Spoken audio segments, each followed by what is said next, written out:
Assalamualaikum warahmatullahi wabarakatuh. Jumpa lagi dengan Bapak ya. Kali ini Bapak akan menjelaskan mata pelajaran Sejarah Indonesia untuk SMA kelas 10 semester 1. Mata pelajaran wajib. Selamat menyimak. Kali ini Bapak akan menjelaskan bab 3 dengan judul subpokok bahasan Indonesia pada masa Hindu-Buddha. Selamat menyimak. Pada pokok bahasan ini terdiri dari beberapa subpokok bahasan, antara lain A. Proses masuk dan perkembangan agama Hindu-Buddha terdiri dari teori kedatangan agama Hindu-Buddha, sumber-sumber kedatangan agama Hindu-Buddha, jalur masuk agama Hindu-Buddha. B. Kerajaan Hindu-Buddha. Kerajaan Hindu, Kerajaan Buddha. Selamat menyimak.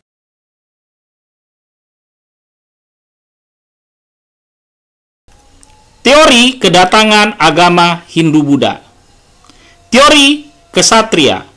Teori kesatria menyatakan bahwa agama Hindu-Buddha kedatangan agama Hindu-Buddha oleh golongan teori arus balik atau kesatria atau counter. Teori kesatria dicetuskan oleh J.L. Boss, F.D.K. Boss, inti teori RC masyarakat Indonesia memiliki peranan tersendiri dalam penyebaran dan pengembangan agama Hindu-Buddha. Brahmana. Penyebaran tersebut teori Brahmana dikemukakan oleh J.C. Van Leur. Ia berpendapat bahwa agama Hindu masuk ke Indonesia dibawa oleh kaum Brahmana. Ya, kedatangan kaum Brahmana diduga karena undangan para penguasa lokal di Indonesia kedatangan agama Hindu-Buddha di Indonesia, atau sengaja dari dalam negeri menyebarkan agama sumber sejarah yang berasal dari berbagai teori daerah di wilayah teori Waisya dikemukakan oleh perhatikan antara lainnya ini ada gambarnya sekalian ya. Yupa peninggalan kerajaan Hindu-Buddha masuk ke Indonesia di bawah kaum pendagang dari India rumah negara. Pedagang India tersebut menetap di Indonesia dan menikah dengan penduduk setempat. Kamu dapat memahaminya. Teori Sudra. Teori Sudra dicetuskan oleh Pon Van sumber dari luar negeri. Berdasarkan teori dari luar negeri, masuknya agama Hindu di Indonesia kronik dibawa oleh orang India yang berkasihan Sudra. Catatan perjalanan dapat memahaminya. Perhatikan selanjutnya kronik Vietnam dari abad ke-8 Masehi. Catatan dari Champa pada abad ke-8 Masehi. Ya. Ini kronik dari Vietnam. Selanjutnya Arab. Catatan saudagar Arab. Buku karya Raihan Al-Beruni. Perhatikan sekarang dari Yunani. Tulisan karya Claudius Ptolemaeus. Ya, mudah-mudahan kamu dapat memahaminya ya dari yang Bapak jelaskan ini. Jalur masuk agama Hindu-Buddha. Jalur darat atau jalur sutra. Ya, perhatikan ya, Silk Road. Rute jalur sutra utara India, Tibet, terus ke utara Tiongkok, Korea, Jepang. Selanjutnya rute jalur sutra selatan. Ya. India utara, Bangladesh, Myanmar, Thailand, Semenanjung Malaya, Indonesia. Selanjutnya jalur laut. Mengikuti rombongan kapal pedagang yang biasa berlayar di jalur India Tiongkok. Rute India, Myanmar, Thailand, Semenanjung Malaya, sampailah ke Indonesia. Ya, mudah-mudahan kamu dapat memahaminya.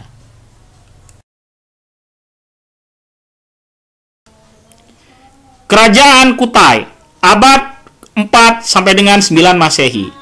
7 Yupa menjadi bukti keberadaan kerajaan Kutai. Kudungga, raja pertama. Aswa Warman, Wangsa Kerta. Mula Warman, puncak kejayaan. Di kerajaan Kutai, agama Hindu Siwa berkembang menjadi agama resmi kerajaan. Perkembangan tersebut dibuktikan dengan adanya tempat suci bernama Waprakeswara. Kebudayaan Hindu di kerajaan Kutai juga mengalami proses akulturasi dengan kebudayaan lokal yang terlihat dari keberadaan yupa pada setiap upacara kurban. Ya, mudah-mudahan kamu mengerti ya, ini penjelasan dari Bapak.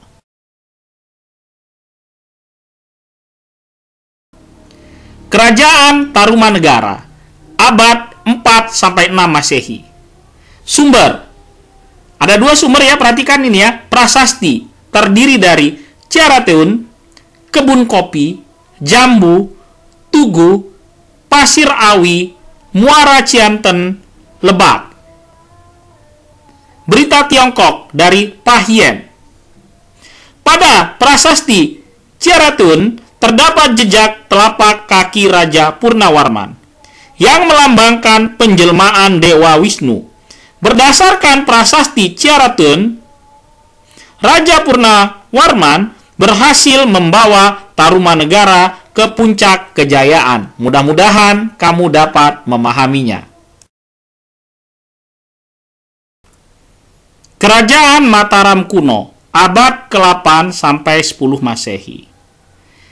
Dinasti Sanjaya Hindu ya, ini ya.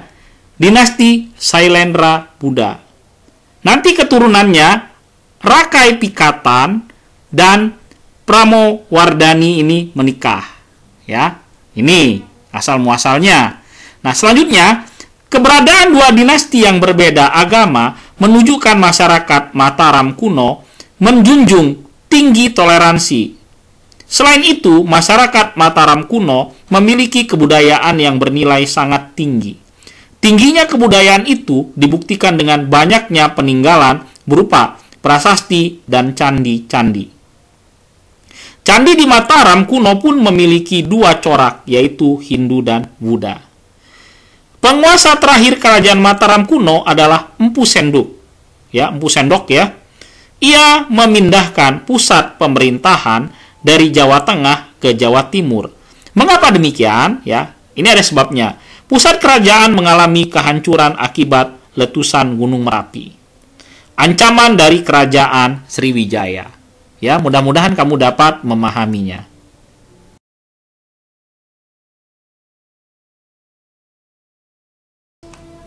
Kerajaan Kediri, abad ke-11 sampai 12 Masehi. Sumber: Prasasti Banjaran, Kitab Bratayuda, Berita Tiongkok. Ya, perhatikan itu sumbernya. Nah, selanjutnya ya, ini raja-rajanya. Ya, perhatikan Jayabaya 1137 sampai dengan 1157 Masehi. Menandai masa kejayaan kerajaan Kediri. Wilayah kekuasaan meliputi seluruh bekas wilayah kerajaan Medang Kamulan. Berhasil menguasai kembali Jenggala atau Panjalu Jayati. Struktur pemerintahan kerajaan Kediri sudah teratur. Berdasarkan kedudukannya dalam pemerintahan, masyarakat Kediri dibedakan menjadi 3 golongan. Muncul pujangga-pujangga keraton yang menghasilkan banyak karya sastra. Ya, ini di masa Jayabaya. Nah, selanjutnya Kertajaya 1190 sampai dengan 1222 Masehi. Dilanda ketidakstabilan, mengurangi hak-hak kaum Brahmana, dikalahkan dan terbunuh oleh pasukan Ken Arok. Menandai berakhirnya kekuasaan kerajaan Kediri. Ya, mudah-mudahan yang Bapak jelaskan ini kamu dapat memahaminya ya. Oke, kita lanjutkan lagi. Kerajaan Singasari, abad ke-13 Masehi. Pendiri Singasari Ken Arok. Selanjutnya dilanjutkan oleh Anusapati. Dilanjutkan lagi kekuasaannya oleh Tohjaya. Kemudian dilanjutkan oleh Ranggawuni yang menghentikan perebutan tahta kerajaan. Selanjutnya adalah Raja Kertanegara, menandai puncak kejayaan sekaligus keruntuhan kerajaan Singasari. Puncak kejayaan ditandai dengan keberhasilan memperluas wilayah hingga ke beberapa daerah seperti Bali, Kalimantan Barat, Maluku, Sunda, Pahang. Adapun keruntuhan Singasari tidak dapat dilepaskan dari serangan pasukan Mongol dan Kediri. Nah, ini perhatikan gambar ya. Ini ada salah satu peninggalan kerajaan Singasari, yaitu Candi Singosari. Ya, mudah-mudahan kamu dapat memahaminya. Kerajaan Majapahit abad ke-13 sampai dengan 16 Masehi. Kerajaan Majapahit mengakui agama Hindu dan Buddha sebagai agama resmi kerajaan. Meskipun demikian, pemerintah Majapahit tetap menunjukkan sikap toleransi terhadap perkembangan agama lain. Bahkan pada masa akhir pemerintahan Hayam Wuruk, agama Islam sudah mulai berkembang di kerajaan Majapahit. Ya, perkembangan seni budaya mendapat perhatian dari pemerintah kerajaan Majapahit. Salah satu aspek budaya yang berkembang pesat adalah kesastraan.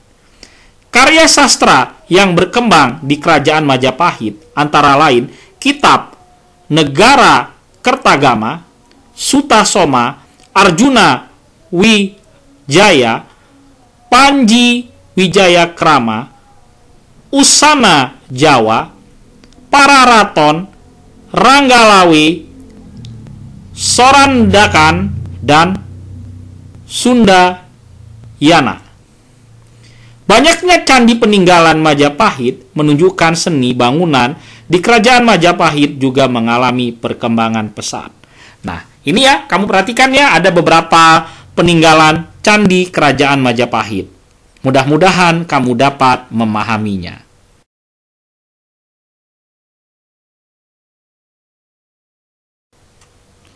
Kerajaan Buleleng abad 9 sampai dengan 11 Masehi. Sumber Prasasti Belanjong, Prasasti Penempahan, Prasasti Malat Gede. Beberapa raja penting, antara lain anak bungsu raja terbesar dari dinasti Warmadewa, berhasil menjaga kestabilan kerajaan. Jaya Pangus meninggalkan banyak prasasti. Wilayah kerajaan meliputi semua pulau Bali. Udayana, kesenian masyarakat Buleleng mengalami perkembangan pesat. Masyarakat Buleleng menganut agama Hindu Siwa. Meskipun demikian, tradisi megalitik masih mengakar kuat dalam masyarakat Buleleng. Kondisi ini dibuktikan dengan penemuan beberapa bangunan pemujaan seperti punden berundak di sekitar pura-pura Hindu. Mudah-mudahan kamu dapat memahami.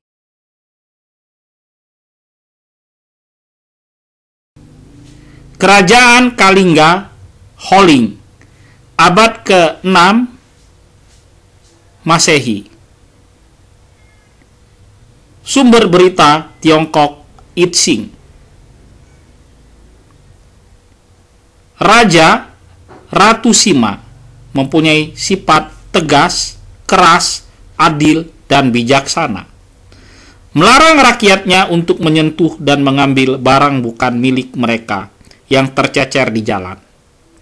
Memberikan hukuman berat bagi yang melanggar. Pada masa kejayaannya, kerajaan Kalingga menjadi pusat agama Buddha di Jawa. Agama Buddha yang berkembang di Kalingga merupakan ajaran Buddha Hinayana. Pada 664 Masehi, seorang pendeta Buddha dari Tiongkok bernama Huining berkunjung ke Kalingga untuk menerjemahkan sebuah naskah terkenal agama Buddha Hinayana dari bahasa Sanskerta dalam bahasa Tiongkok. Usaha Huining tersebut dibantu oleh seorang pendeta Buddha dari Jawa bernama Jana Badra. Mudah-mudahan kamu dapat memahaminya ya. Nah, selanjutnya kita akan lanjutkan dengan slide yang berikutnya.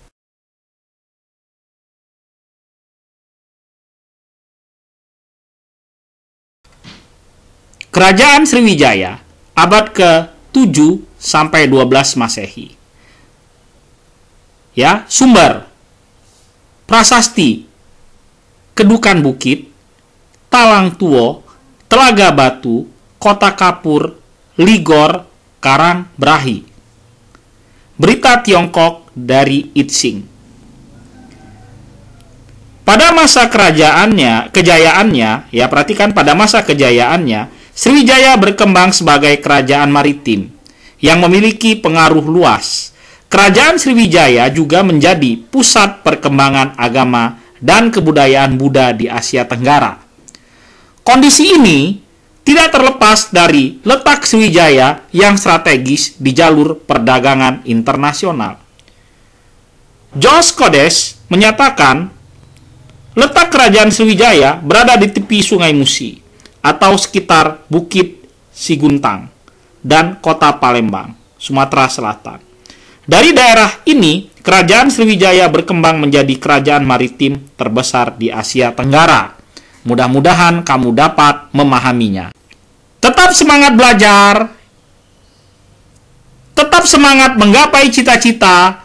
Terima kasih. Wabillahi taufiq wal hidayah. Wassalamualaikum warahmatullahi wabarakatuh. Sampai jumpa lagi.